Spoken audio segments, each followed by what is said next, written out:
Nasab ini sesuatu yang menarik. Makanya nasab ini akhir-akhir ini menjadi kajian oleh pengetahuan oleh orang-orang profesor-profesor, oleh orang-orang Barat dan Jepang. Karena dia melihat satu kekhasan di dalam nasab yang tidak ada di tempat lagi yang lain.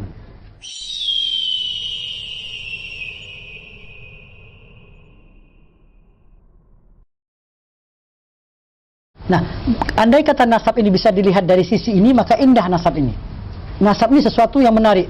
Makanya nasab ini akhir-akhir ini menjadi kajian oleh pengetahuan oleh orang-orang profesor-profesor, oleh orang-orang Barat dan Jepang. Karena dia melihat satu kekhasan di dalam nasab yang tidak ada di tempat lagi yang lain. Dan nasab yang paling rapi di dunia ini dan diakui itu Hadramut. Nasab-nasab dari keluarga dari Hadramut. Tetapi selanjutnya, dengan banyaknya keluarga-keluarga Hadramut yang meninggalkan negeri asal, tinggal di Indonesia, di Nusantara, maka Hadramut tidak bisa lagi kontrol Indonesia. Jadi kalau pengen tahu keluarga Haneman, jangan nanya ke Trim, nanya ke Palembang. Kenapa? Karena nenek moyang di Palembang semua. Kalau yang di Trim, orang Trim tidak bingung, karena bukan tempatnya.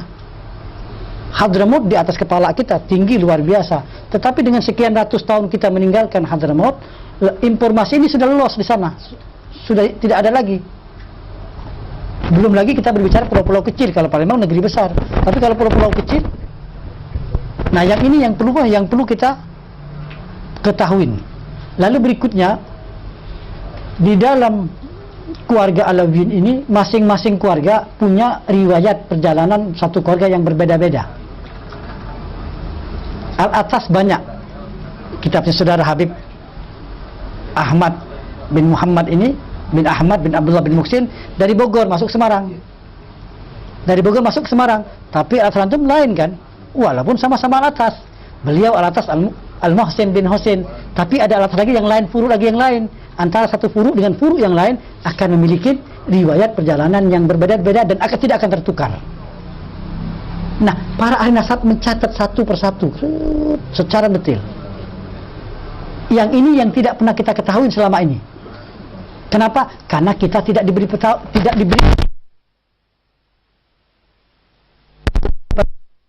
nasab, maka semakin kuat pemeliharaan nasab dan semakin tidak akan pernah nasab itu palsu.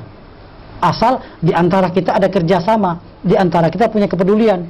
Kalau antum hanya mengharapkan orang pusat, Indonesia 32 provinsi, bagaimana menjangkaunya? Masuk Aceh sakit kepala kita. Dari Sabang, dari Aceh sampai ke Lampung itu berapa juta Alawiyin. Kalau tinggalnya di kota-kota, kalau di pedalaman, seperti Ana masuk ke Sampit, ada Habib Hamzah. Ana satu ketika sama Habib Hamzah Ba'bud masuk ke satu tempat namanya Tumbang Bay, 8 jam dari Sampit. Itu keluarga Bahsin yang sudah bercampur sama Dayak. Dan yang tragis, salah satu mereka sudah jadi kafir. Nah, ini sesuatu yang sudah dijangkau. Makanya ke depan nanti, seperti kita kumpul ini, jangan dianggap perkumpulan ini ringan ya. Perkumpulan ini akan membangkitkan kesadaran kita untuk peduli sama nasab. Kepedulian sama nasab, ibarat satu negeri, semakin banyak tentara yang menjaganya, maka tidak bisa orang menerobos seenaknya. Satu sama lain selain peduli. Dan zaman sekarang kan canggih. Kita punya handphone, di satu handphone kita bisa kita buat telepon, bisa email, bisa Facebook dan sebagainya. Bahkan kita bisa mengirim data dalam hitungan detik, kirim data, gambar, MMS kirim. Manfaatkan teknologi ini. Yang paling penting adalah kita bagaimana caranya satu sama lain saling berhubungan. Tidak bisa kita biarkan sendiri karena keterbatasan kita.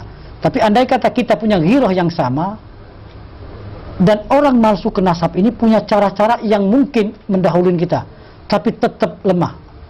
Apapun cara mereka untuk memasukkan nasab, untuk mengakui seorang non-sayyid menjadi sayyid, itu seperti memasukkan ontah ke lubang jarum. Sangat-sangat mustahil. Asal yang jaga nasabnya, ya, orang-orang yang jaga nasab dan orang-orang ini berkelompok dan mengerti. Tapi kalau asal-asalan, loss. Mungkin saya tidak bisa. Sebab di dalam nasab pada satu ketika kita mengatakan dia anak bapaknya betul, tetapi secara biologis, secara hukum Islam tertolak. Nah, ini kan yang mengerti begini kan tentu orang-orang daerah, baik itu anak angkat maupun anak, minta maaf, di hasil MBA ya, married by accident, di luar pernikahan. Dan banyak ini terjadi. Jadi andai kata tidak ada pedulian, sekarang Tuban boleh merasa bangga, orang Tuban rapi semua nasabnya. Sekarang 10 tahun ke depan, 20 tahun ke depan, pohon tadi, kalau pohon tadi tidak ada yang ngerawat, di mana-mana tumbuh pohon benalu. Dan kadang-kadang pohon benalu ini lebih kuat dari yang asli. Bahkan yang asli jadi palsu, yang palsu jadi asli. Kenapa? Karena kebetulan yang palsu kaya raya, sekolah tinggi, bahkan sebagian yang palsu sekolah ke Yaman ada. Pulang nih aku sajid dari Yaman. Ada. Sengaja dia mempelajarin. Nah, kita yang sendiri yang punya nasab, kita tidak peduli. Dia pelajari nasab, apalagi sekarang buku-buku nasab dalam bahasa Indonesia beredar. Sayyid tidak pernah beli buku nasab yang dalam bahasa Indonesia, yang bukan Sayyid mempelajari buku ini, maka dia lebih pandai dari kita kan. Dia mempelajari, kita tidak.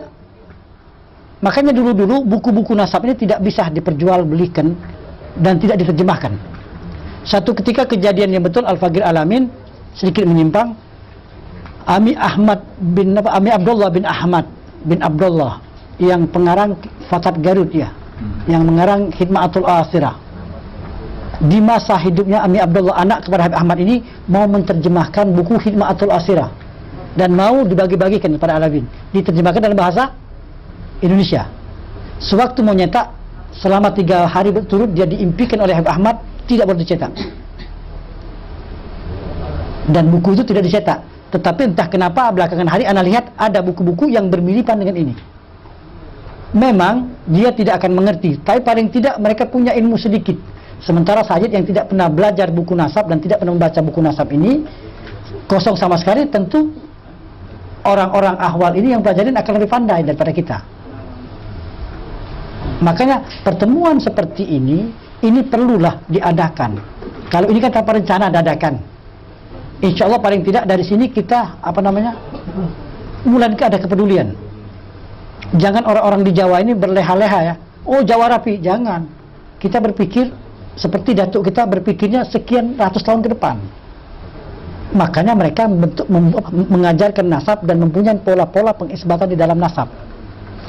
Itu poin yang ketiga. Begitu yang keempat, ini gelar atau julukan. Gelar julukan ini bisa koyokan, bisa gelar-gelar yang berkaitan dengan kebudayaan. Kalau di sini orang-orang sini paling-paling orang-orang bergelar Raden. Misalnya di dalam keluarga Bakbud. Di dalam keluarga Bakbud itu ada namanya Ibrahim Madyo Kusumo. Padahal namanya Ibrahim. Wongso Dirjo ada, tapi sedikit dalam keluarga Bakbud. Tetapi di Sumatera mereka sudah mengadopsi budaya-budaya tempatan. Bahkan terkadang mereka tidak tahu nama lagi, dia makin nama bujang. Apalagi orang-orang di Riau, mereka sudah mengadopsi total nama tempat. Anak ambil contoh, dan anak berulang-ulang selalu bicara di mana-mana. Satu orang tua, mukanya bagus, mereka menjaga dan semua orang tahu di Sayyid. Bangsanya Barakba. Anak tanya Ami siapa nama? Harun bin Tengku Cik bin Sendut bin Cik. Ayo, Cik bin Tengku Mamat bin Sulung Putih, bin Long Putih dia bilang. Bin Long Putih. Long Putih, iyalah langsung teruslah dia bilang Long Putih itu. Bin Sa'ban dia bilang. Dia tidak tahu siapa itu Long Putih.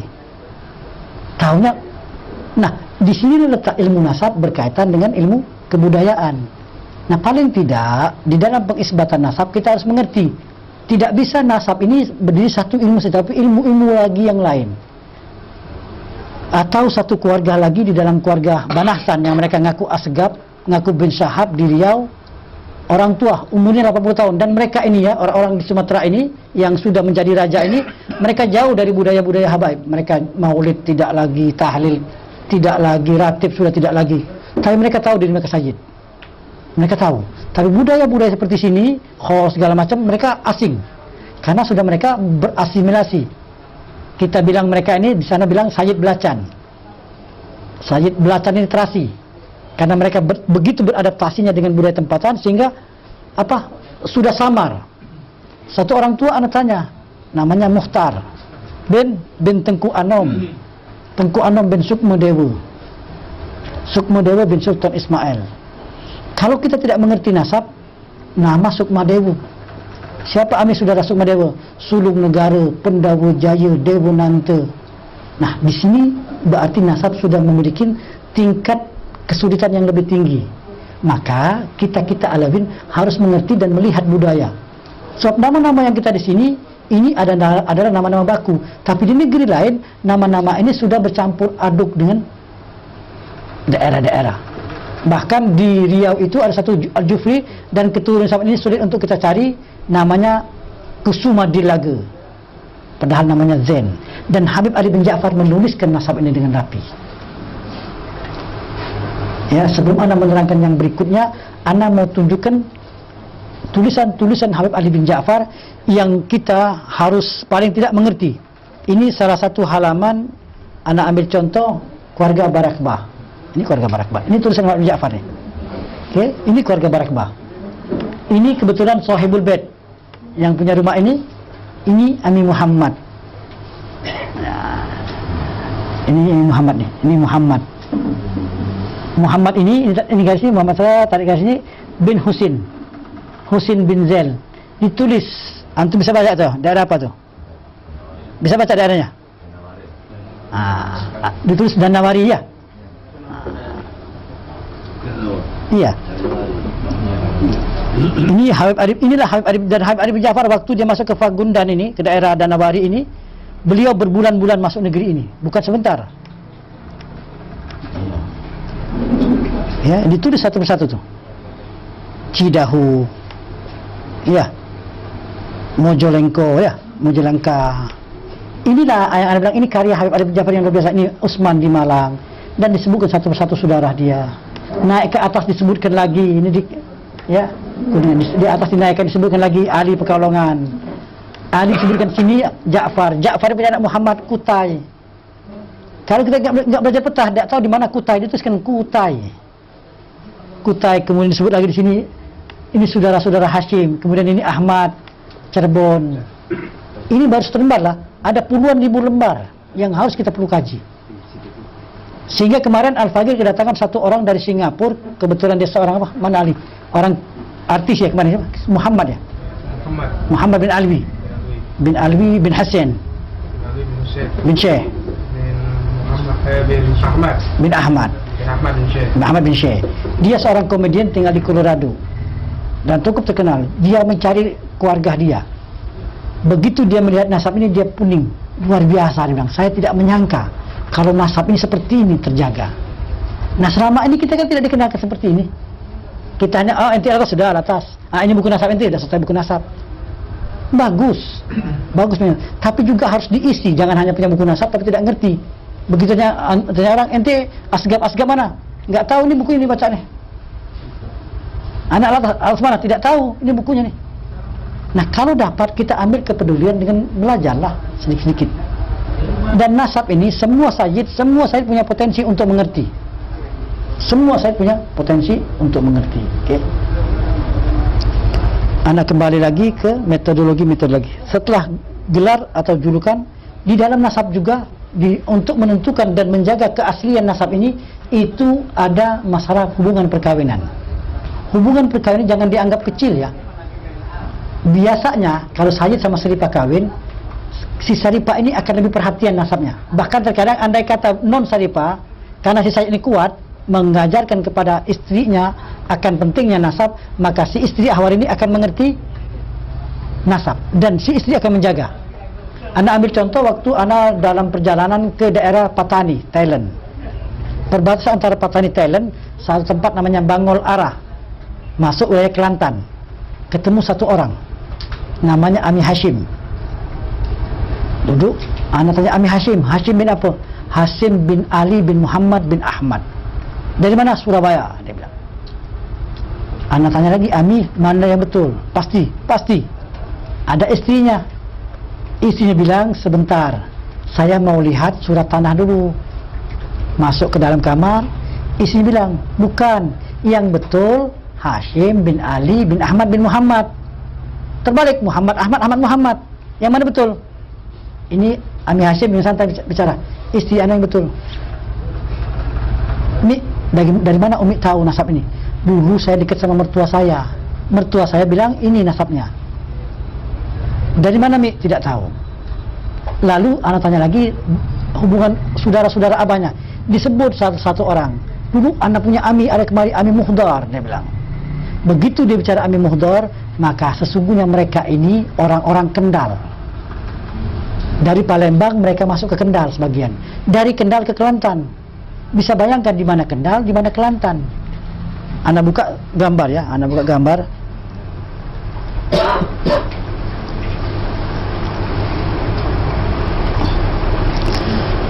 Ini Pulau Jawa ya.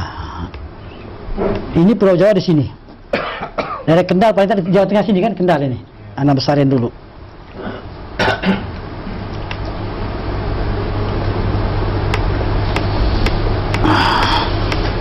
Di sini Kendal, daerah sini lebih kurang sini Kendal. Sementara Kelantan itu di daerah posisinya di sini. Semenanjung ya. Daerah Semenanjung sini, daerah sini, sorry. Ini sini Kelantan nih. Dekat-dekat sudah dekat-dekat Thailand, di sini Thailand nih. Ini Kelantan sini. Ya, Kelantan. Sementara asal mereka dari Palembang. Bayangin Palembang, Kendal, Kelantan.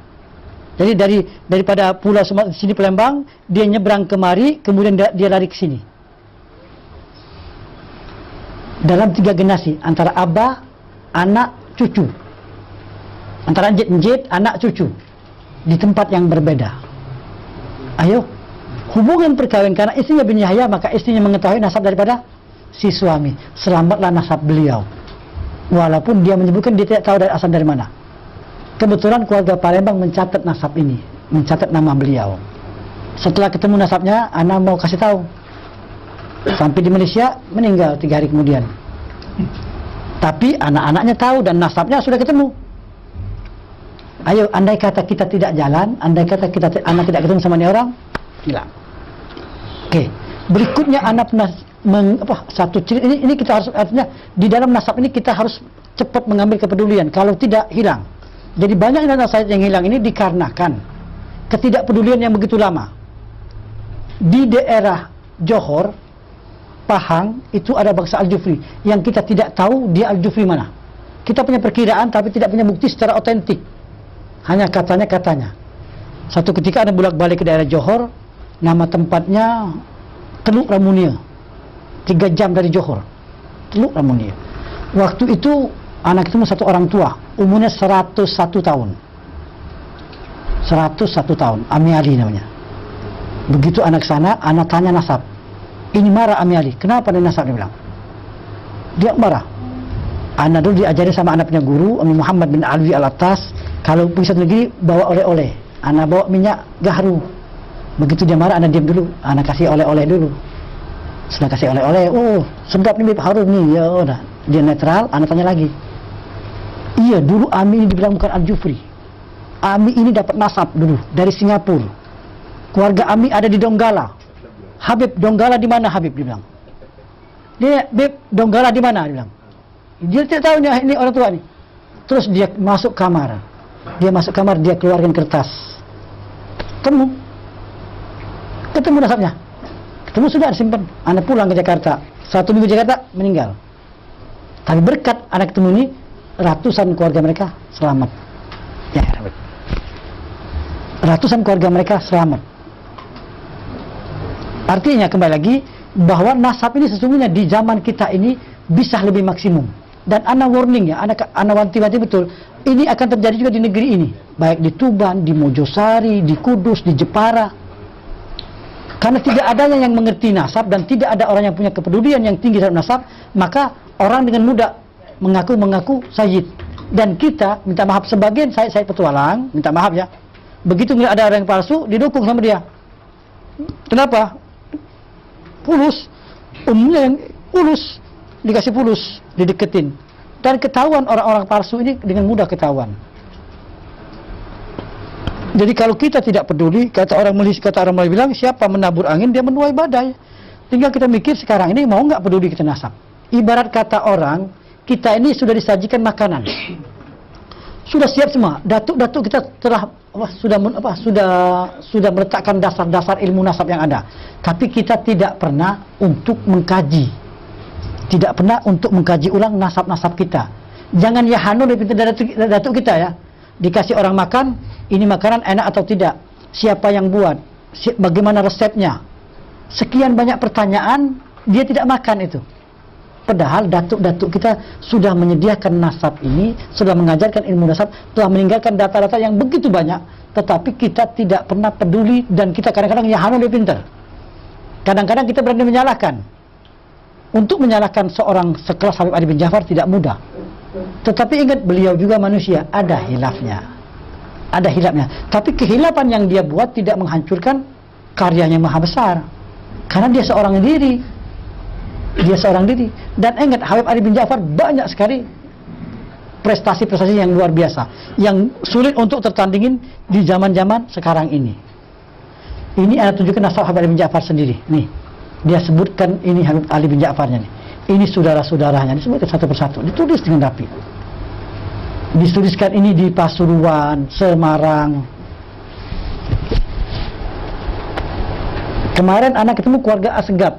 Mereka asal Semarang masuk ke Ambon, dan keluarga mereka banyak di Semarang, tapi mereka sama sekali tidak tahu.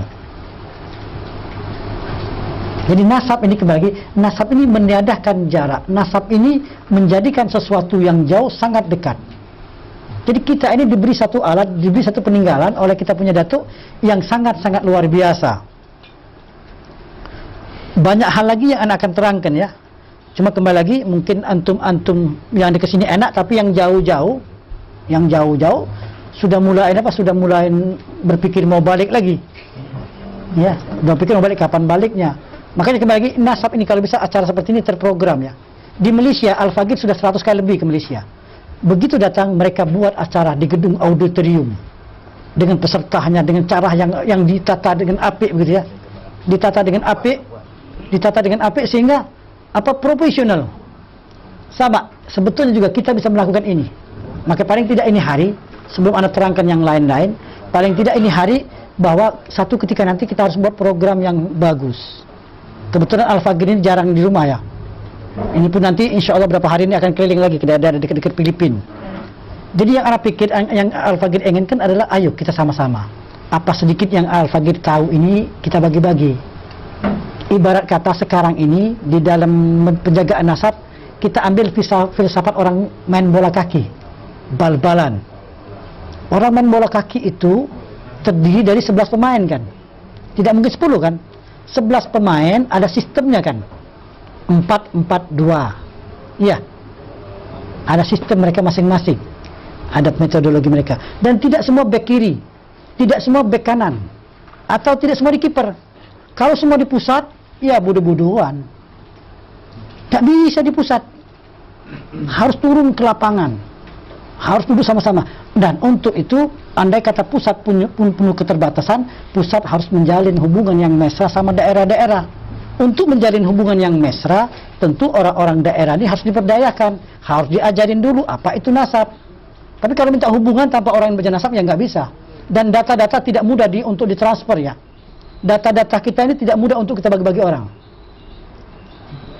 Ini yang perlu kita pikirkan adalah pemain bola kaki tadi, andai kata si nomor 10, si Heru tadi, penyerang tadi, untuk dia sampai jadi menciptakan gol, ini bukan karena dia, tapi karena oper-operan sampai terakhir gol.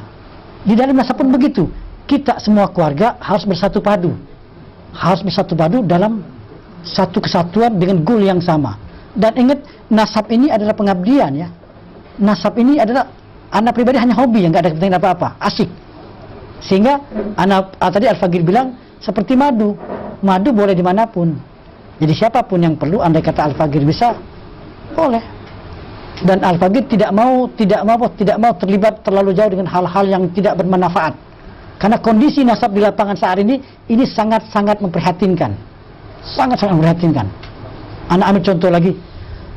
Satu negeri namanya Sesayap. Sesayap itu 5 jam dengan speedboat dari Tarakan. Siapa mau datang ke sana? Ayo. Ini negeri-negeri begitu jauh. Sebetulnya kita, andai kata kita dengan punya pola yang pasti, itu bisa terrekrut semua. Tapi ingat, jangan serahkan sama pusat saja. Sama orang-orang daerah pun, orang-orang daerah punya negeri dijaga. Bagi report sama pusat. Pusat pun turun ke daerah.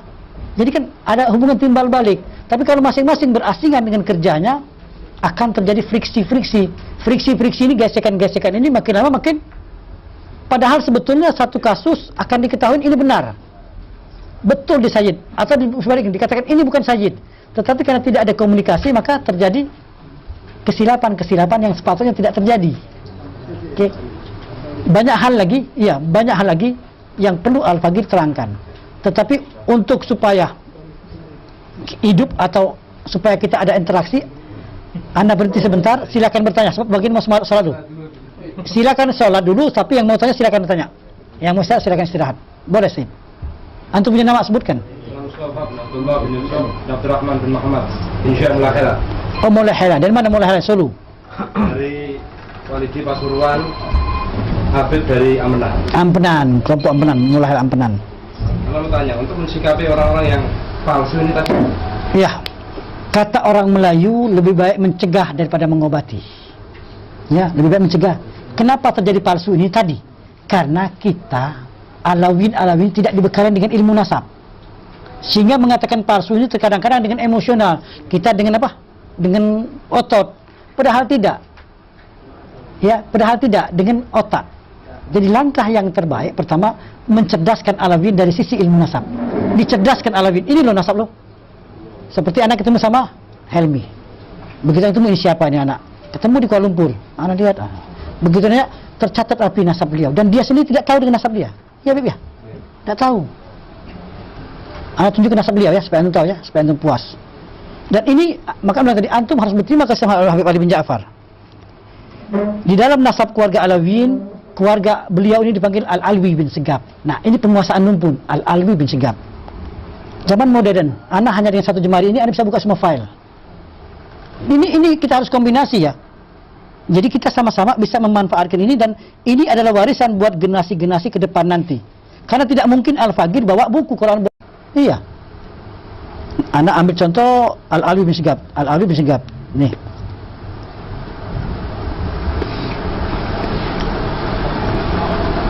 Tuh. Kenapa anak bisa tahu nama antum dengan mudah? Karena kuncinya di satu nama Muhdar. Muhdar. Ini Habib Muhdar ini orang yang suka berjalan kemana-mana. Sehingga anaknya ada di Sangir Talaut. Tahu di Sangir Talaut? Pulau Sulawesi yang di ujung kepala Sulawesi itu, dekat Filipina itu, Sangir Talaut. Dia punya anak namanya Yusuf. Nih, Yusuf nih. Jazirah Sanger. Ditulis. Salam Jafar. Jazirah Sanger. Ayo. Kemudian ini namanya ada namanya Alwi. Antum yang Muhammad ini. Di mana tuh? Solo. Tuh. Nah, ini Husin di Sewun, ini Muhdar di Bogor, Umar di Bogor nih. Ini Umar bin Muhdar di Bogor. Ini karena mereka terpisah jauh. Ini yang Abdurrahman ini di Mentok. Di mana Mentok, di mana Bogor, di mana Sangit, adik-beradik. Ayo. Kalau tidak ada Habib Ali bin Ja'far, ente bukan Sayyid. Dan ditulis bukan nasab ente, adik-beradik ente pun moyang. Helmi bin apa, Bib? Husin bin Abdullah bin Muhammad. Ini dia nih. Ini Abdullah bin Muhammad tuh.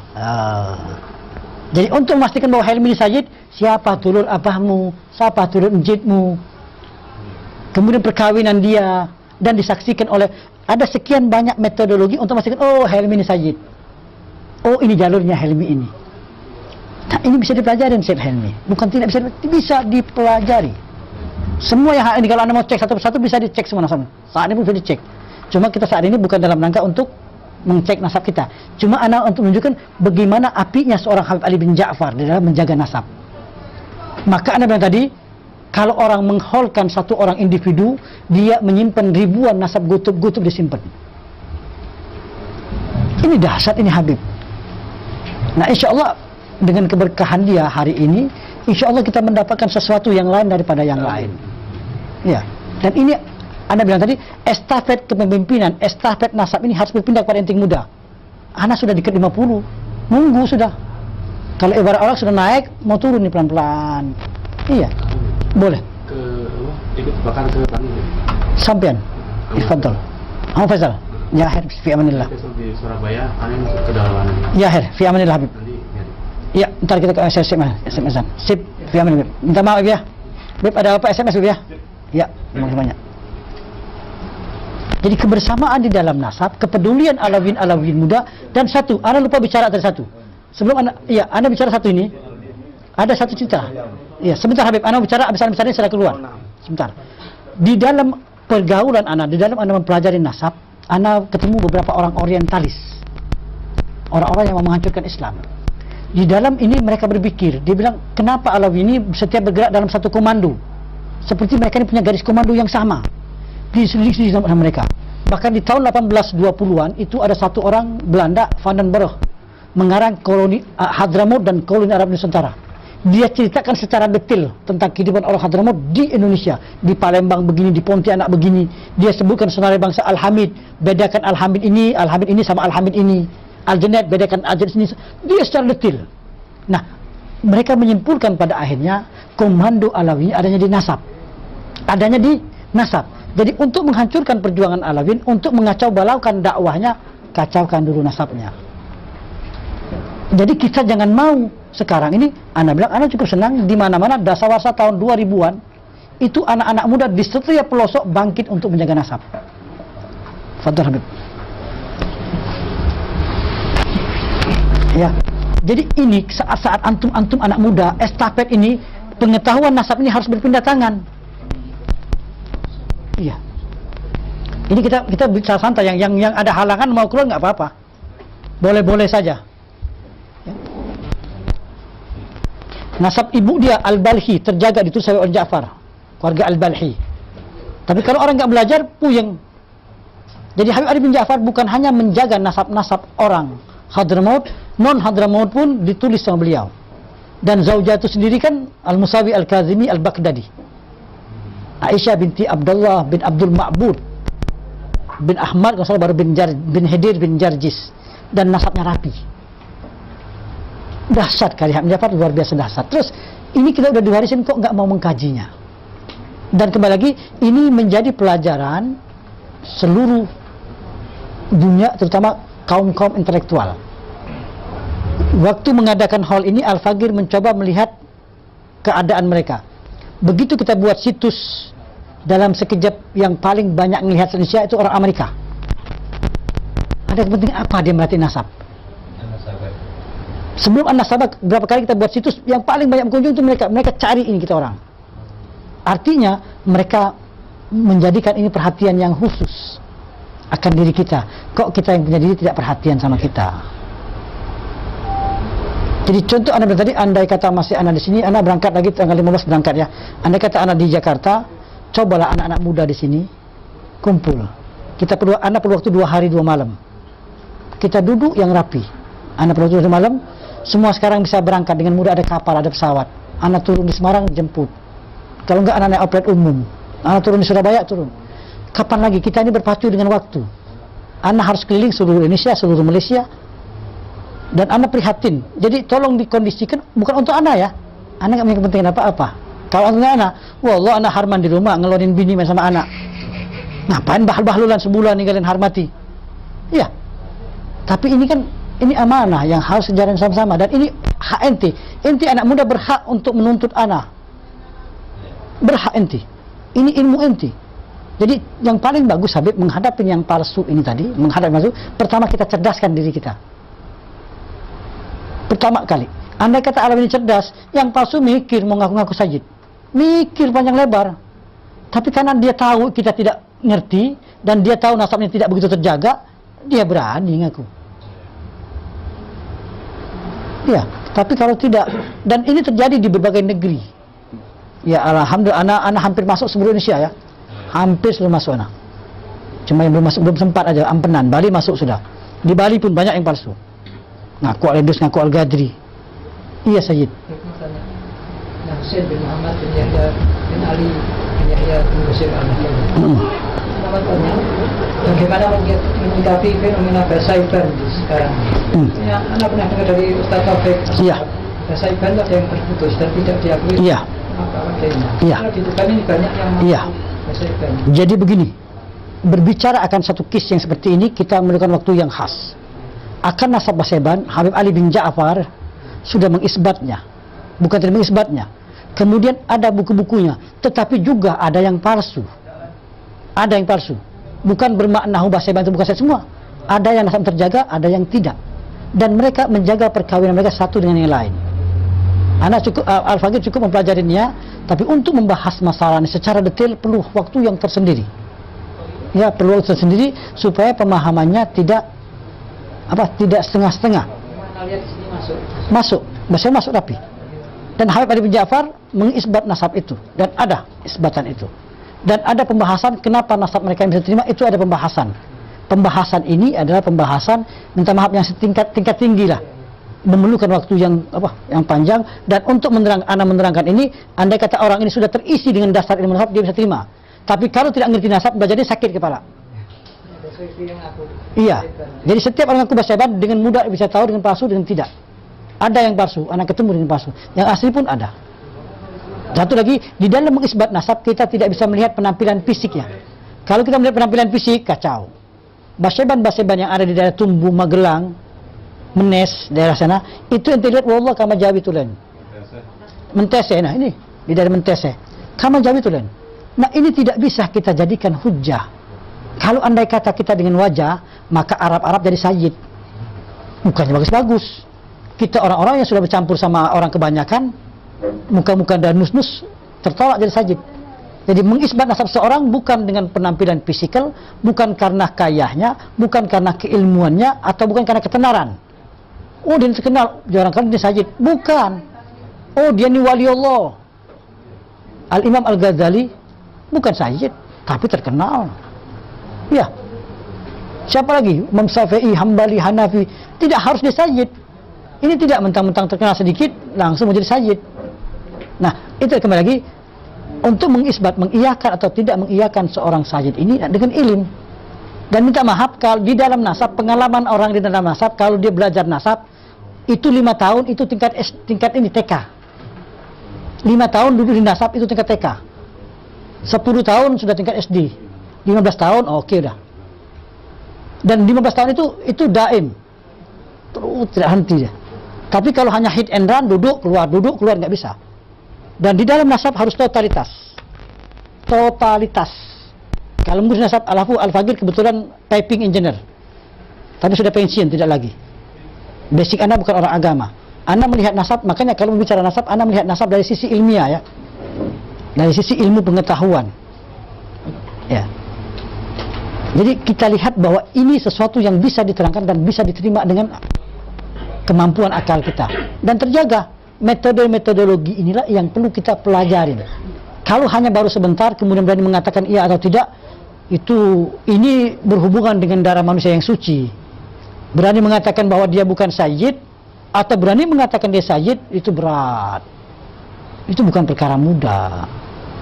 Jadi berbicara mengenai keluarga-keluarga yang katakanlah menjadi pembahasan ini, seperti anak ambil contoh di Jawa Pacitan sayyid, saya bilang bukan. Dan bisa diuraikan dengan pasti bahwa dia sayyid. Iya, Pacitan, kemudian Banasan, Ketapang, Balges, ada. Tapi duduk satu ketika bahas, buka beberapa kitab. Tidak bisa satu buku ya, ada beberapa buku lagi yang lain. Setelah bahas beberapa buku, tidak bisa juga kita harus turun ke lapangan. Turun ke lapangan tidak bisa juga cari data-data lagi. Dari sekian pembahasan, oh benar, oh salah. Kalau hanya satu buku, berdasarkan buku ini salah, ya nggak bisa dong. Ada buku-buku lagi yang lain. Dan banyak sekali naskah-naskah di lapangan yang tidak ada kita pegang. Tapi kalau kita turun ke lapangan, kita akan menemukan naskah-naskah itu. Sehingga kita tidak bisa tekak semau kita ya. Dan kekacauan nasab ini terjadi di Indonesia di saat orang-orang yang tidak berkompeten bicaranya lantang. Ini menjadi tambah kacau balau. Akhirnya yang muncul bukan lagi ilmu, emosional.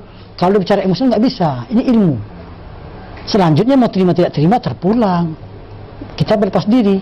Anda tidak punya kepentingan apa-apa. Nah begini nih, mau terima silakan, tidak silakan, nanti masing-masing bertanggungjawabkan. Itu saja. Berat, ini urusan berat, bukan urusan ringan. Kalau ditanya, Anda nggak mau ngerti nasab. Anda nggak ngerti nasab. Sebab kalau ngerti nasab, nasib kejeblok. Tidak bisa nyari duit. Mau gimana mencari duit? Anak totalitas di nasab aja susah. Mau separuh-separuh nggak bisa juga. Harus totalitas. Nah, kebodohan kita, kejahilan kita, walaupun kita sudah totalitas, kita tetap harus berkolaborasi bersama-sama. Makanya insya Allah dengan adanya hall seperti ini, tujuan Al-Faqir kemari menghimbau, ayo kita sama-sama yuk. Kejam banget kalian suruh anak sendiri ngurusin Asegab, Barak, Al-Atas bin Syekh Bakar bin Agil. Anak seorang diri capek lah. Ayo bagi-bagi. Yang Ba'agil Tuban urusin Ba'agil Tuban, masing-masing mengurusin internal keluarganya, sehingga masing-masing memprotek keluarganya masing-masing, kan jadi ringan. Selanjutnya kita dialog, di mana keliru kita, di mana masing-masing take and give. Yang begini yang harus dikembangkan, sehingga andai kata tim Alawini, tim Alawin seperti inti kumpul begini, itu kuat. Sebab kalian kan tidak punya kepentingan, hanya kepentingannya ingin menjaga nasab, kerapian nasab kita secara pribadi. Itu yang kita harapkan. Selanjutnya ente mau ke lembaga A, ke lembaga B, itu bukan urusan ana. Ana hanya bicara nasab. Ana tidak punya kepentingan apa-apa. Ana tidak punya otoriti. Tapi ana hanya bicara ini loh ilmu nasab. Nggak ada kepentingan apa-apa. Jadi yang paling penting adalah bagaimana caranya kita ini punya kepedulian terhadap diri kita dan nasab. Sebab kalau kalian tidak ada kepedulian, hancur bareng. Kondisi di lapangan, anak hampir tiap hari anak di rumah paling lama seminggu. Ini biasanya anak seminggu berangkat lagi. Belum lagi sampai udah mikir seminggu, dan tas anak itu sudah anak penuh tas untuk sebulan. Jadi andai kata anak tidak harus pulang ke rumah, anak terus jalan sampai awal Januari baru balik. Dan antum jangan tanya dari mana duitnya ini urusan Allah. Antum jangan tanya duitnya. Yang penting anak berjalan. Untuk yang lain selain sama Allah ya. Jadi yang anak minta, yang anak harapkan betul. Makanya kita alhamdulillah anak-anak muda di Jakarta kita buat pengkajian ilmu nasab, kita buat ya majelis-majelis kecil, walaupun tidak banyak, anak-anak muda duduk bareng kita setiap malam Kamis, malam Minggu kita buat karena kita hormat sama Habib bin Ja'far, dan yang kita bahas buku Habib bin Ja'far, maka majelisnya kita namanya Majelis Habib Ali bin Ja'far. Sudah tahun berapa sekarang? Tahun keempat. Kebetulan ketuanya Habib Safiq Haneman, beliau ketuanya. Ya kita duduk, kita mengkaji satu persatu, kita kaji. Kenapa Habib? Karena beberapa bulan yang lalu, Iya. waktu berjalan ke Makassar, Oke. dalam rangka Syekh Yusuf Al-Makassari, iya. Syekh Jamaluddin Asegab, Puang Ramah. sama Almarhumlah para masyaikh Musyid Thariqah, karena diajak ziarah di Pulau Padang Lumpur. Habib Alwi bin Abdullah Asegab. Tapi lisannya tidak ada tulisannya. Ada Jadi begini, iya. Jadi begini. Berbicara satu lain lubuk, lain ikan. jam dari Pulau. Iya, bara lumpuh ya. Apa namanya, dari Rosari, nyebrang pakai perahu klotok setengah jam. Iya. Jadi kalau berbicara makam, Itu kalau tanpa ada tulisan itu lemah. Tapi kita akan punya hitung-hitungan secara arkeolog. Ilmu nasab berkaitan sama arkeolog. Oke, ini Habib umurnya berapa ratus tahun? Dari tahun kita bisa memperkirakan nisannya. Oke, satu. Kemudian kita mencoba mencari catatan mereka. Tidak catatan mereka, catatan secara pengetahuan secara lisan. Kita eksplor begitu. Lalu di dalam keluarga Makassar yang terjaga nasab asgabnya itu adalah yang di keluarga Sengkang. Adapun keluarga Puang Ramah itu kislama, nasab mereka tertolak. Karena di atasnya Fulan bin Abdullah bin Ba'alawi di atasnya ada. Anda punya naskah mereka ini. Walhasil nasab mereka ini memang nasab tertolak. Satu. Kemudian tadi Jamaluddin Asegab. Tahun berapa? Jamaluddin Asegab Puang Ramah. Iya. Lupa. Nama Jamaluddin hampir tidak pernah digunakan dalam Asegab. Dan tadi kes seperti kes Cikuang. Di Cikuang itu ribuan orang ngaku aidit. Nasabnya ngaco. Satu kampung. Cikuang mana? Makassar. Oh, Makassar. Ngaku aidit dan mereka kuat dalam menjaga nasab, tapi nasab mereka tertolak. Jadi inilah kembali lagi Habib Bakar, kita memerlukan pondasi loh. Saat pondasi Puang Ramah ini suka ngajak jamaahnya ziarah ke Iya. Baralumpuh. Iya, Baralumpuh. Di dalam keluarga Asegab di daerah Bugis itu hanya satu tempat yang terjaga rapi, di daerah Sengkang. Itu kelompok Sengkang ini kemudian mereka sebagian hijrah ke Jakarta. Mereka dari kelompok Al-Agil As-Suudi Asegab, dan mereka sama sekali tidak ada hubungan sama keluarga Puang Ramah. Dan anak dari guru anak mewarisin cerita ini memang nasab tertolak. Jadi banyak kes-kes yang sudah ada dari dulu, tapi orang yang baru tahu, baru memulai, sementara sudah selesai. Ada lagi daerah Maros, juga begitu, Maros. Kita kembali lagi, nasab tidak bisa hanya dengan pernyataan.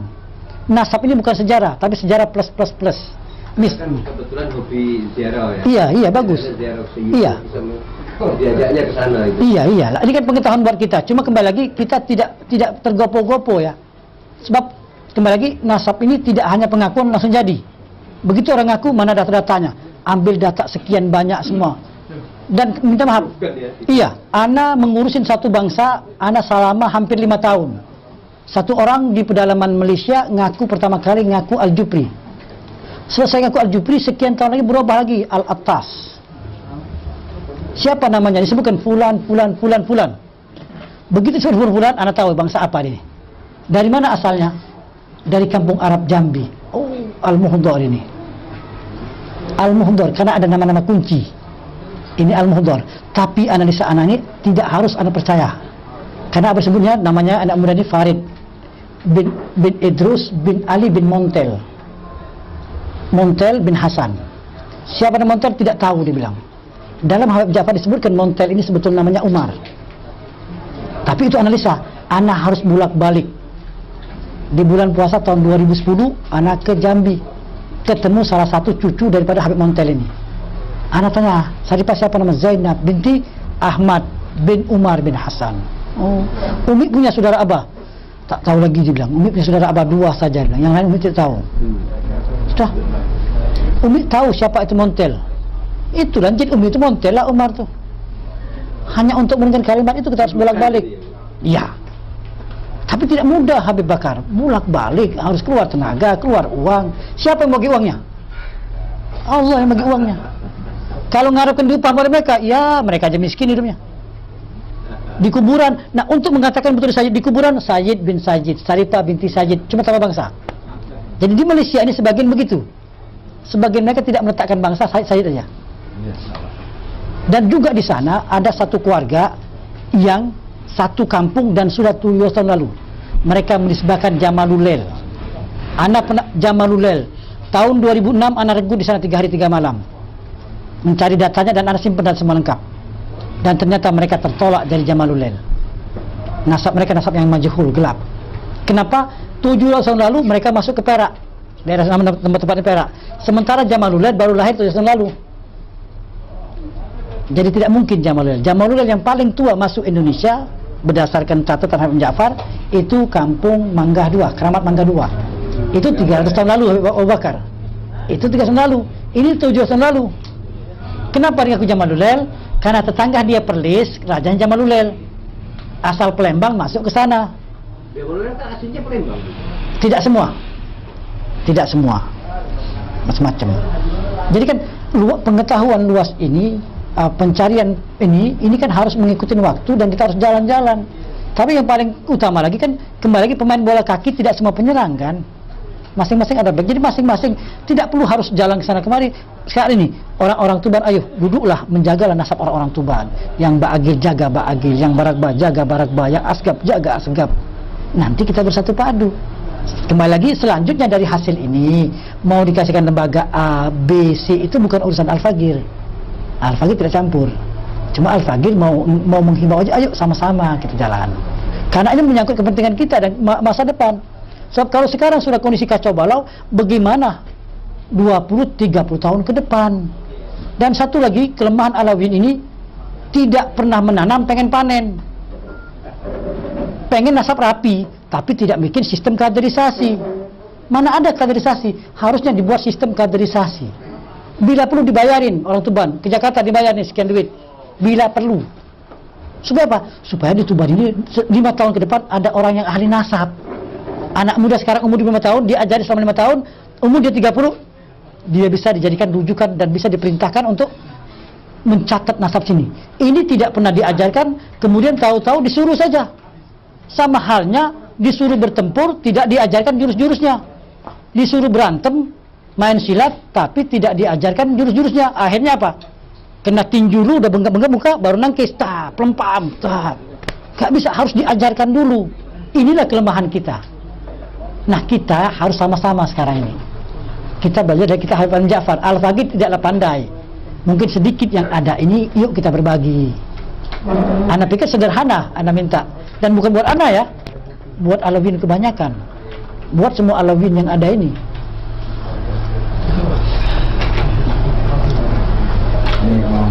Boleh tanya.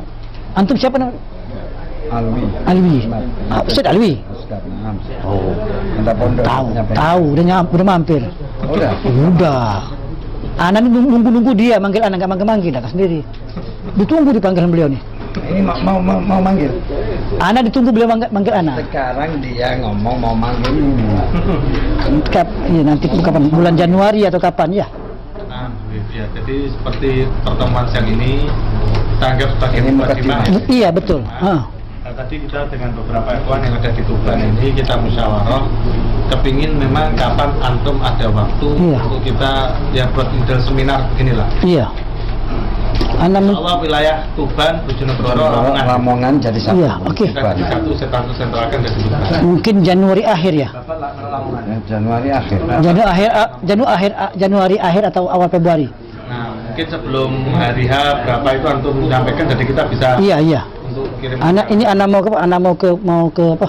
Ke dekat dari pertengahan Februari.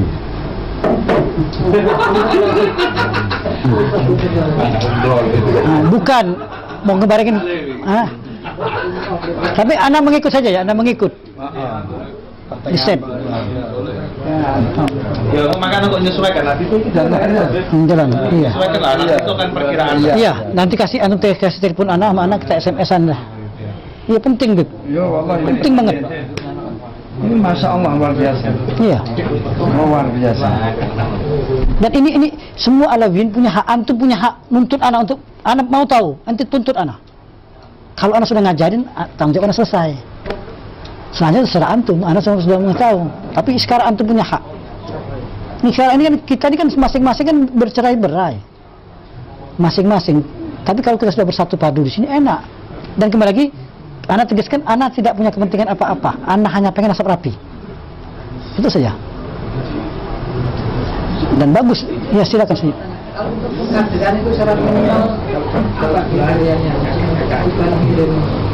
Oh, jumlahnya. Nggak, syarat-syarat untuk Syaratnya pasti adalah nasabnya rapi. Nasabnya rapi. Nah, yang pasti yang paling utama nasabnya rapi dulu. itu pengadilan. Iya, mengkaderan. Kalau mau di Jakarta, yang mau ngikut di Jakarta, kita seminggu 2 kali. Jadi kita ada 7 buku, kita akan bahas satu-satu buku dan perhalaman-perhalaman bahas. Tapi sebelum perhalaman-perhalaman itu perlu waktu paling tidak 3-4 bulan itu untuk membangun pola pikir dasar nasab dulu. Setelah pola pikir nasab dibangun, baru belajar membaca buku nasab. Enggak, jadi tadi apa itu persyaratannya apa tadi? Nasabnya rapi. Nasabnya rapi. Terus minimal apa? Dia apa? Setelah nasab rapi apa? Enggak lagi, itu yang paling utama. Yang lain ente boleh ngerti bahasa Arab, bagus. Tidak ngerti pun tidak apa-apa. Oh gitu. Boleh ngerti bahasa Arab, bagus. Tidak ngerti pun bukan berarti ente tidak boleh belajar. Ya. Tidak ada syarat yang harus, tapi nasab yang harus rapi. Mau belajar. Iya, dan ingat belajar nasab bukan buat tentang-tenteng. Nasabnya nggak pernah belajar. Iya. Iya, Said. Antum punya nasab? Masa tadi? Amalah tadi. Anak bicara atas nama Profesor Jepara. Kebetulan ini kita dari Profesor Jepara. Iya. Kapan punya anak Jepara? Nanti kita Jepara pasti. Oh, Ali Bidin ya. Iya. Anak. Boleh. Ali Bidin. Anak ini nggak ada iya, kenal. Iya, berarti ini aja selesai, Pak. Selesai daripada Jepara, Tuban. Iya. Mana, Bu?